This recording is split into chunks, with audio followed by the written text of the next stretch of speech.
I have the cutest dog, okay?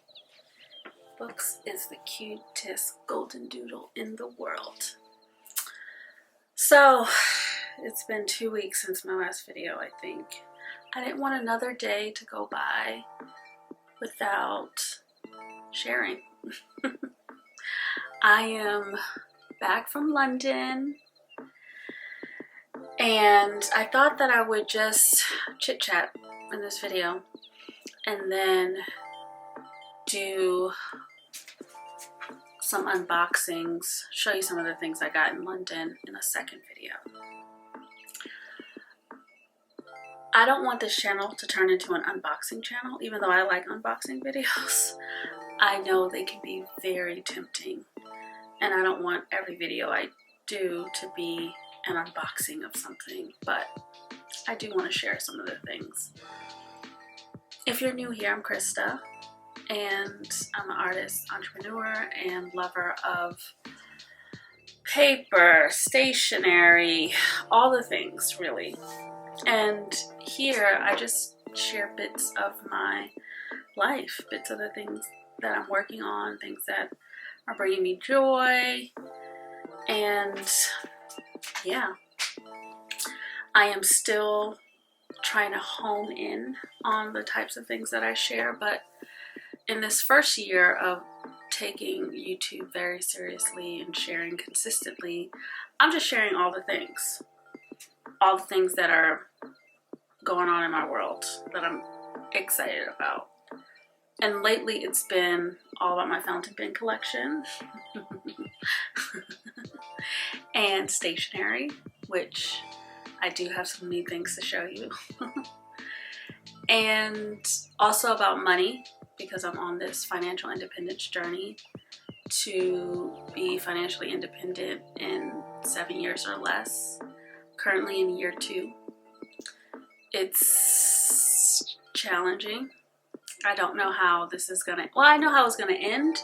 I just don't know how I'm gonna get there. I have my plans, but you know, we make plans, God laughs at them, you know. But if you want to check out those money videos, you can look at the playlist titled Money Diaries.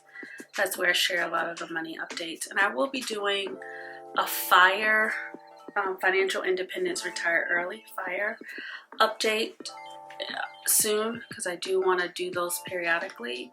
Share numbers, tell you what I'm working on, tell you what I'm listening to, reading, etc. As far as like the content that people in the FIRE community consume to stay focused. So I will do a separate video just on that, just to give you an update. But I figured we would just chat a little bit about London, chat a little bit about what happened when I got home, and now what I'm gonna do this week, and see how that goes. And then in the next video I'll show some of my favorite things that I got in London, because it was literally all about shopping, which I knew that going in, but I had some like money trauma things come up, and I had to work through them in real time. So let me roll it back. I want to say on the 30th of May, I went to New York to go support one of my clients. And it was just a one-day quick sort of facilitation session. So I flew into New York on the 30th. The session with my client was all day on the 31st. And then I flew out of New York on the 1st, which was a Saturday, got back to Atlanta, and then on the 2nd, that next day, I flew to London for about 8 days. And then I got back last week and slept for a couple days, and then started on my house projects. So I'm working on decluttering, finishing up some house projects, and I'm still trying to figure out how best to share the house projects with you all, because I don't have a camera crew to like show you me painting things, hammering things, building things. Like it will be too much. So I have to figure out a creative way to show you what I'm working on. I can just tell you for now. And if I can figure out how to insert some images into this video, I'll share that as well. So I went to New York to work with my client. It was a hustle, but I'm willing to do a lot for my clients because they are good clients. While I was there, I met up with my friend Dara, and we went to Yoseka Stationery, and I bought some things, which I'll show you in another video. Basically, I went there looking for stickers, and then I walked out of there with a fountain pen. Stuff just be happening. It's one of the fountain pens that has been on my list, but it's like, it's not one of these ones that I need to get right now. But I got it and I love it, and I've been using it every day since I got it. Well, I bought it on that Thursday. I used it on that Saturday when I got back home, and then I decided to pack it and take it with me to London. I love that pen. I wish I would have I think I'm gonna get a second one with a different nib, but I love the 1.1 stub nib. Anyway, it's just like my favorite thing right now. And I still use that pen every day for my morning pages, for journaling, and I love it. So got through New York and then got back home, finished my packing, went to London. London was great. I travel a lot, but my travel is mainly tied to work, either public health work or art work. So if I'm going somewhere for art, I mean, it can be anywhere, Paris, Amsterdam, wherever, London, wherever, it's usually tied to my art, which is great because right off. But this trip, it was art related, but I didn't have any art deadlines or obligations. It was mainly going to check out some galleries, talk to some gallery owners, see a lot of art. I didn't see that much art, but I saw some art. And to get some inspiration for my home renovation and to rest. So it was literally a vacation or a holiday in the strictest sense. Like I didn't have any agenda. So I got to London and the flight was fine. And my Airbnb was great, although they did not have Wi-Fi, so I had to use my hotspot a lot. I have no idea what the bill was going to be. But the Airbnb was cute. Everything was comfortable and cozy. 2 bathrooms, which was really great because the one was on the first floor, which I use regularly, and then the shower and tub were upstairs, which I use twice a day. But getting up those stairs was another thing. This was a London, like a, what do you call those? Victorian terrace houses that are common in England. So they're pretty narrow, and a lot of times people have these lofts going up. So this was one of those cases, but the staircase was like this tiny staircase. Like literally hips were on each of the railings. It was wild. It was like climbing a ladder going into the attic. But once you got up there, it was like, oh my God, this is so lovely. A clawfoot tub. Who doesn't love a clawfoot tub? It was lovely once you got up there. But I only went up there twice a day because I was like, I can't. And then there was a powder room on the first floor. So that was very helpful in the middle of the night. And yeah, I just mostly shopped. Some of the places that I went to when I first got to London, it was happenstance, but I was so grateful. The Wow House was opening, and the Wow House is basically like this interior design pop-up where they invite, I don't know how the designers get to be a part of this, but it's a group of interior designers, and they put this tent up and they make these rooms, and each designer gets to design a room. It may be a bathroom, it may be a study, it may be a sitting room, maybe a bedroom, but you get to walk through the Wow House and see all of these cool design features. I mean, some of the stuff was wild. It was amazing. I mean, ooh, the wealth. Like this is where my triggers started to rear their head, my money triggers. And I've been working through my money triggers, I mean, actively since 2016. Like facing my money, knowing where it is, dealing with my debt, you know, getting out of credit card debt. I didn't have a lot, but I had a credit card that I was just sort of carrying around. Got rid of that, started saving for my emergency fund. Like just walking through my steps, right? And talking about money freely, which this is what I do here on this channel. I talk about money freely because there's freedom in being able to speak a thing out loud. There's no, it has no power over you. Like I can sit here, pull up my checking accounts and tell you what's in every account. I don't care. Because why? It's my money. You can't spend it. And then also, what I have in my checking accounts has nothing to do with my inherent value. I am valuable as a human. It says nothing about me that I have X, Y, and Z in my checking account. So I can talk freely about these things. I know money can be triggering for a lot of people. Now, even though I've been walking through my money trauma and dealing with it, with therapy, with books, with, you know, not courses, but YouTube channel, you know, YouTube content, just getting comfortable with talking about money. Even though I've been doing this work, internal work, for years now, sometimes things come up and I have to deal with them. So I'm walking through the Wow House and I'm just looking at everything and I'm so inspired. I'm like, oh, I can do this in my house. I could do that. I can do that.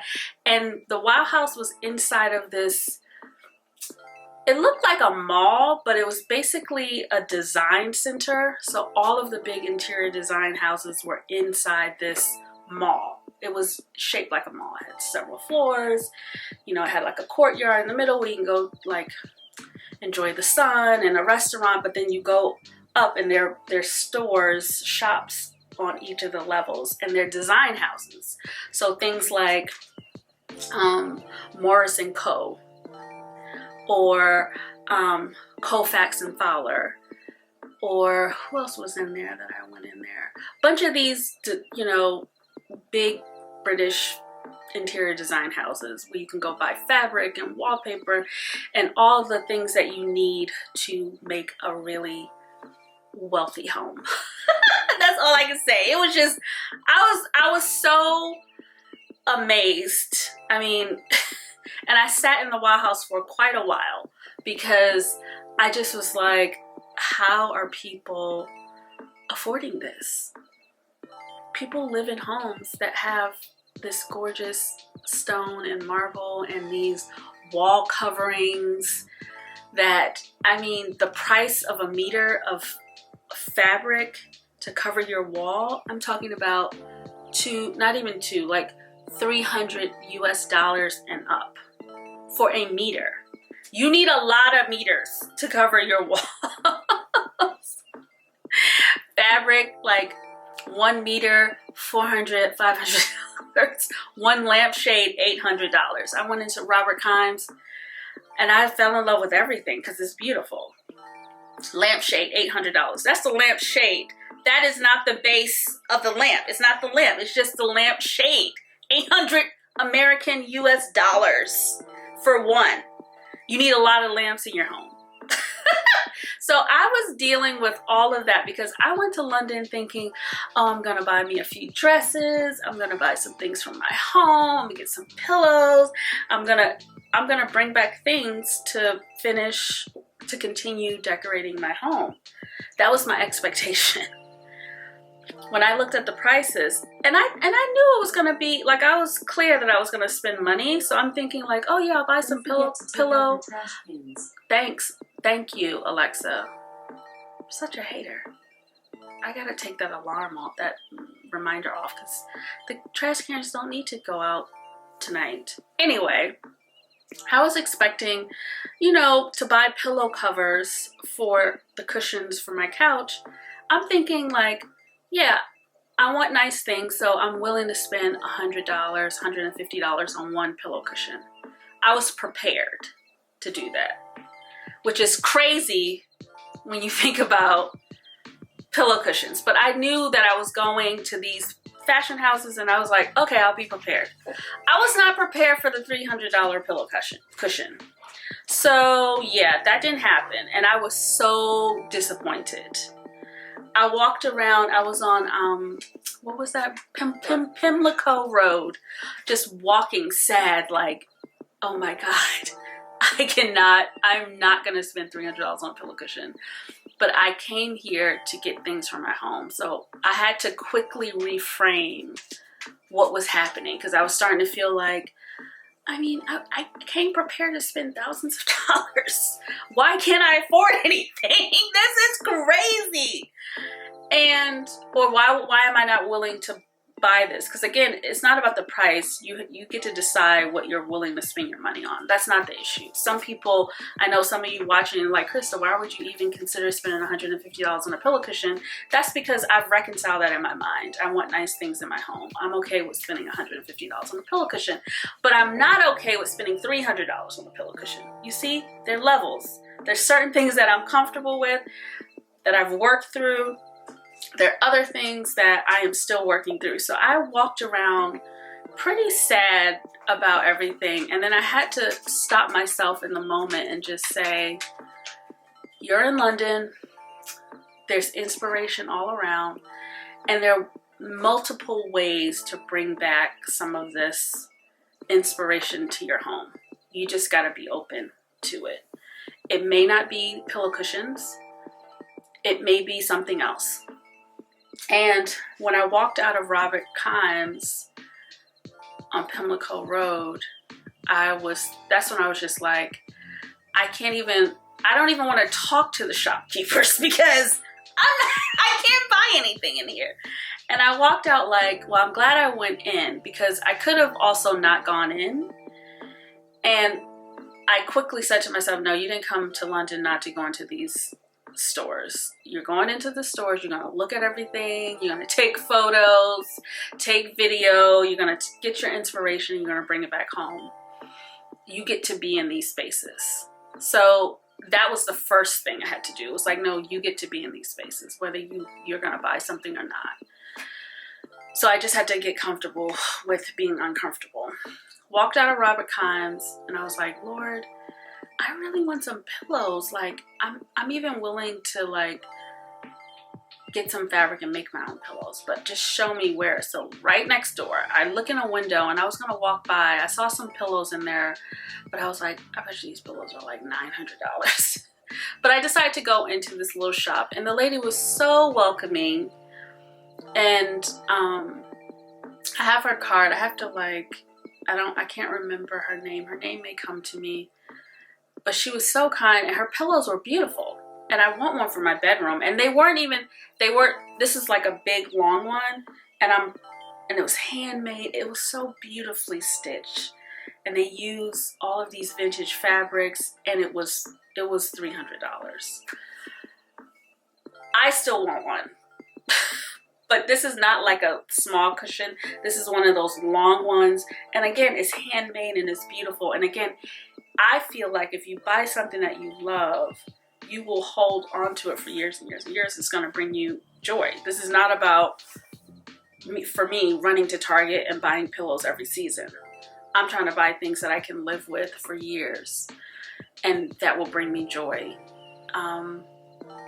So I am going to buy one of these pillows eventually. I just got to save up. I just got to get my mind right around it. But she said to me, and I don't know what made her say this, but she was like, we have some vintage fabric. We have all of these bundles of fabric. If you want to just get some fabric and you just can make your own pillows, can you sew? And I was like, yes, I can sew. I have a sewing machine. I have a sewing station downstairs. So that's what I ended up doing. I spent about $100, which is not bad, but altogether, I got 6 meters of fabric, or 8 meters of fabric. I got a lot of fabric. Some vintage Lauren Ashley,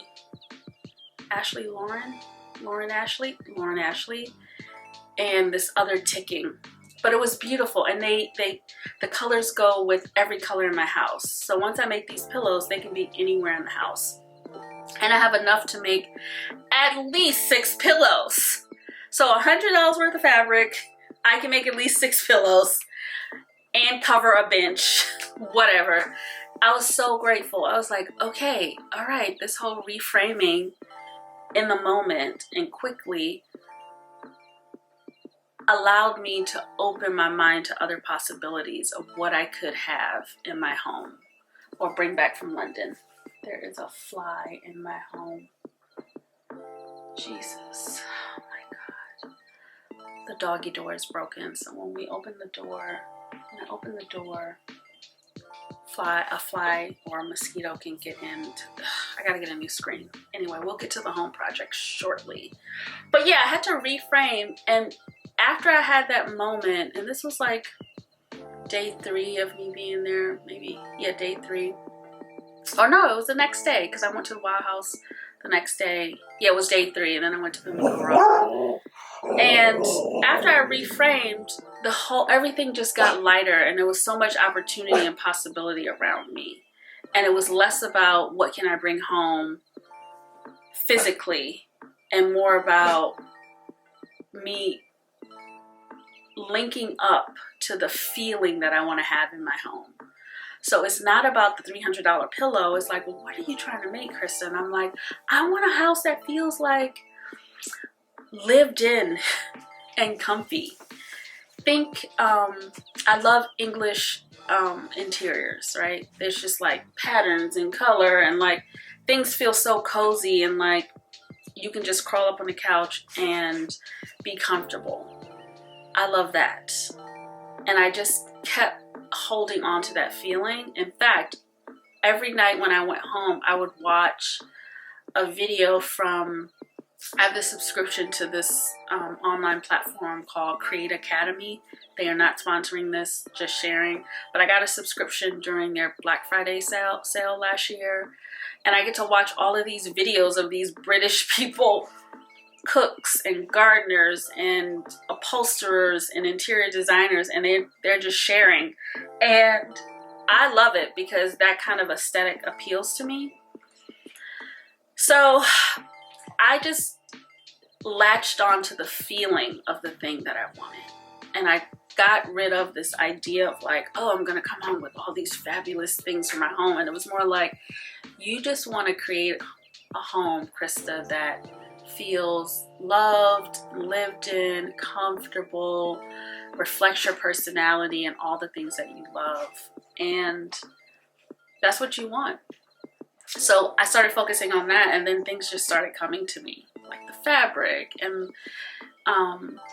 other little useful things that I wanted to buy because I didn't have it in my home, like a creamer. I started getting, and I popped into this other store that they were going out of business. So they were selling all of these offcuts of fabric for 10 pounds. Fabric that would have probably cost, I don't know, 4 times as much, I was able to get for 10 pounds. And now I get to like put all this fabric together and make all these pillows. So I was just very, very happy and grateful. But I had to work through that whole money situation quickly, feeling like, oh my God, I thought I had enough money, but I guess I don't, because there are clearly levels. But once I got through it, I was like, right, it's never about the money. It's never about the thing. It's always about the feeling, or who you think you're gonna be when you have the thing. So the best thing to do is just practice the feeling. I hope that makes sense. That's what I started doing. I started walking around London like, girl, I am wealthy. Hello, the fact that I can just be here and not think about anything. Swipe cards. I never got on the tube, y'all, because I don't really do subways anymore. I'm done. Like if I'm in New York and I feel like even in New York, I don't take the subway anymore. Like I'm over it. So I would be like, let's just call an Uber. We'll get there. It's no problem. And it's not because I feel like I have all this money to spend. It's mainly I'm taking an Uber because I want to feel ease. That's the only reason why I'm getting into this Uber. So I stopped looking at the cost and start thinking about, well, what kind of experience do you want to have? Oh, I want to get to Covent Garden with ease. I do not want to be, where is it at? No, I don't want to do any of that. I'm here to relax. So once I leaned into that feeling, London was great. It was just so, everything opened up, and I'm glad it all happened at the beginning of my trip, because the remainder of the trip was just teeming with possibility. I was no longer in my head around money and like, can I have these things? Am I worthy of these things? It was more like, of course I am. Let's just see what opens up. Let's see how I can have the feeling of the things that I want to have.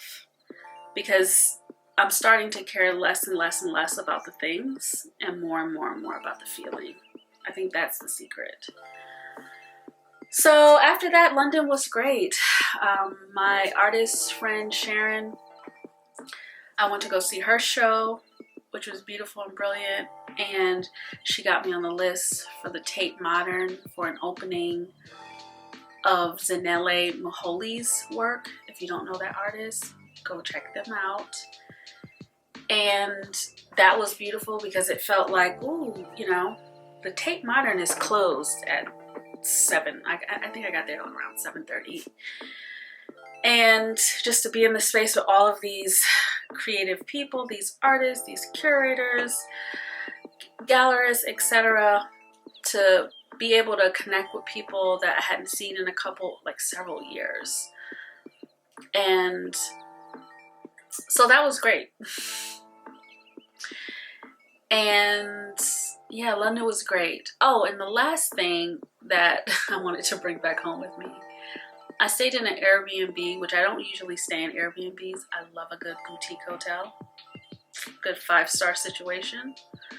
But I didn't do that this time because I saw this Airbnb and I was like, oh, that looks like the cutest, coziest little English sitting room. I want to be there. And it was in Kensington Garden, which I later learned is a posh side of London. I guess I would liken it to the Upper West Side of New York, possibly the Upper East Side. So yeah, Kensington was nice. The first time I went to London last year, we were in, where were we? We were in another area. We were literally around the corner from Harrods. Knightsbridge, that's where I was the first time. And Knightsbridge was cute to me. Literally, we walked out of our door, walked around the corner, Harrods was there. But I stayed in Kensington and it was just super cute. I mean, super cute. There were 2 things about the house that I want to bring back here. One, outside on these Victorian terrace homes, they have these tiled steps. It's usually black and white checker tile. It's beautiful. Now I can't do that right now on my budget, but I can paint some checkers. So I think one of the projects I'm gonna do this summer is paint the front porch just to kind of get the feeling of it. And then when it's time to redo the porch, I don't have a big porch. I just have like, come up some stairs, there's a landing, go in the house. Because again, I'm on an incline. So I've seen another house in my neighborhood where they built out a porch and it's lovely and it is a model that I can adapt. But right now, I have money for paint. That's it. So that was one thing that I want to do. The other thing, which I was so surprised, the bed was incredibly comfortable and it was incredibly well made. So I'm on a mission to learn how to make the comfiest bed. It all starts with the bed linen. This bed linen, they were like crisp sheets, white sheets, which I don't have any white sheets and I don't I use linen. I sleep on linen sheets, which I love and I'm gonna continue to do. But I was like, well, let me get me some crisp, high quality white sheets because that was nice. And so I want to learn how to make a really comfy bed. 2, the bed, I had to hop up into the bed. I'm 5'1". This bed was high. I had to hop up into the bed, and that felt incredibly luxurious to me. And I said, oh, I want to bring that luxury back home. Now, I have a nice bed. I have a West Elm platform, like mid-century modern bed. It's a beautiful bed. I got it before I bought anything else in the house, and I was like, yeah, my whole house is going to be mid-century modern vibe. But I didn't spend enough time in this house or with myself to realize I kind of like English interiors. I do like it with a little modern touch. So I do have some modern pieces in my house. Mid-century modern. I love vintage, period. Full stop. But I bought this bed like, oh yeah, that's what I'm gonna have. But now I'm kind of wanting a higher up bed. And I want a 4-poster bed. Not one with like a canopy, because my bedroom doesn't allow for that, because I have a window on this wall, I have a window on this wall, and then doors here and closet. So there's no place to sort of enclose the canopy without covering up a window. But I think those 4-poster beds where you just have the taper posts, that will be perfect. And then my bed be higher up. So I'm thinking about that for next year. I'm not going to do it now because I have too many house projects going on that I need to complete. But I did say to myself, wow, I really like this feeling of jumping up in bed and feeling comfy and cozy. So I'm going to just try to bring that feeling into my current bedroom by just making the comfiest bed possible. Like right now, I need to get rid of my duvet cover because it's not comfortable. I got it from IKEA. And even though I have a linen one, 100% linen one, it's not in the right color. So I don't use it. I'm actually going to repurpose that duvet and make some napkins out of it. Because I'm ridiculous. The color doesn't match with anything else going on in the house, except for the living room, but we don't have beds in here. So I need to find a really nice, comfortable duvet that's linen to be next to my skin. So I'm just going to practice this summer on learning how to make the most comfy bed. So that was my 2 takeaways from this house in London, was comfy bed, and then stepping out of your door and seeing this beautiful checker tile pattern. It was black and white. It was like black and cream. It was so pretty. So yeah, I had a good time. And the rest of my stay was just me running around shopping. Went to all the stores, Pimlico Road, Covent Garden.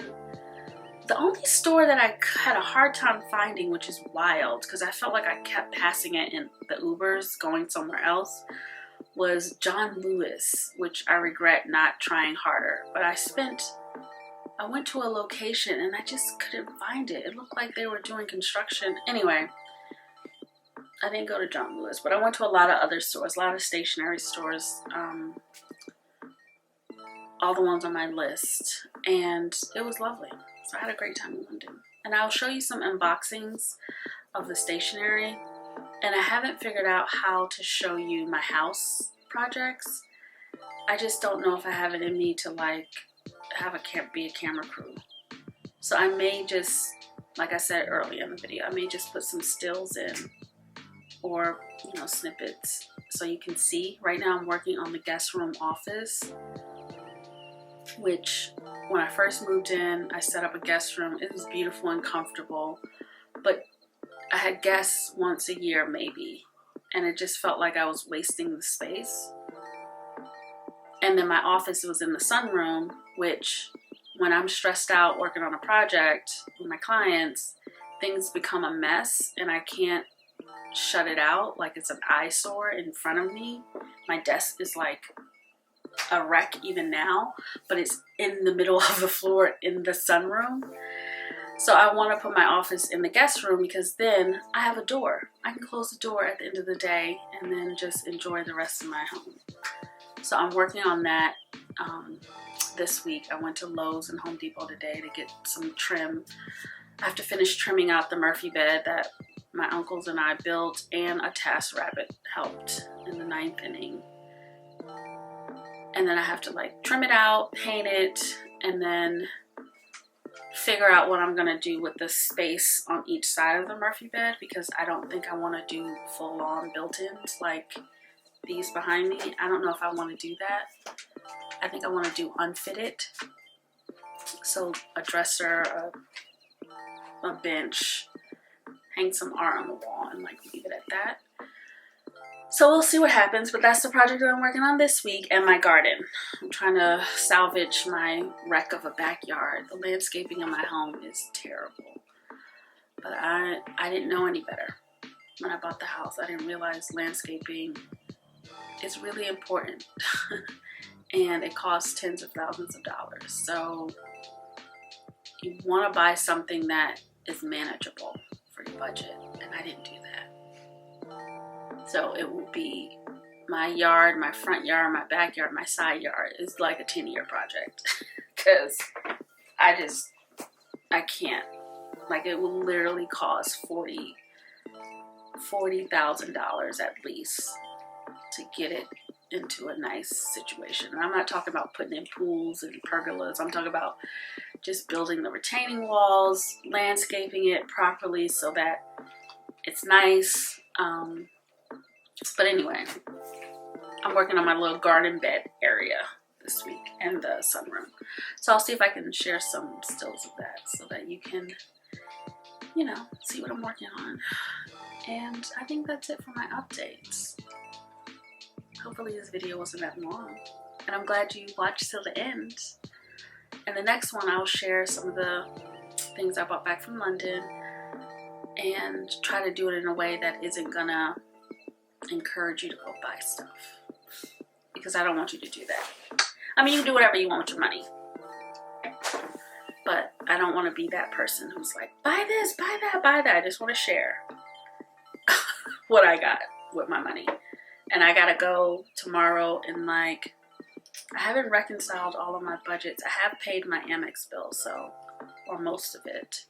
So I have to finish cleaning up my post-London, the aftermath of London tomorrow, and get all that sorted before the next solo adventure, which is coming up shortly. I'll tell you more about it later. But anyway, thanks for tuning in, and if you like this video, thumbs up it, share it, subscribe, do the things. I really appreciate it. And tell me in the comments have you been to London? Do you want to go to London? What do you think about some of the things I shared about this whole attach yourself to the feeling and not the thing? I would love to hear your thoughts about that. And then just tell me anything else that you wanna know about in my world. I'm happy to share if it's helpful. Okay? Until next time. Bye. Here comes my dog. Say bye. Say bye to the camera. Oh my god. He's the best. And he smells so good because he just got groomed. Okay. Bye. I love you.